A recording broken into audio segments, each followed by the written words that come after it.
On Thursday, Governor Tim Kaine signed bills to immediately repeal the abusive driver fees and provide refunds for citizens against whom the fees have been assessed. House Democratic Caucus Chairman Moran was a longtime critic and opponent of the fees and introduced the initial legislation to repeal them. He spoke about other solutions to the transportation crisis earlier today in Stanton.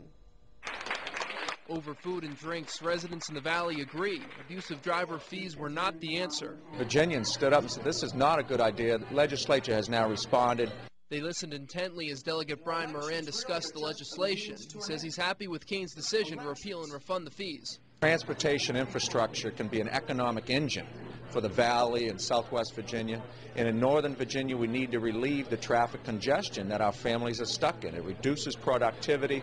It reduces time with our families. So this is a statewide problem. The fees were intended to raise revenue for highway maintenance to improve safety on Virginia highways, but Moran says it wasn't the solution we needed. It failed to make our roads safer and turned police officers into tax collectors.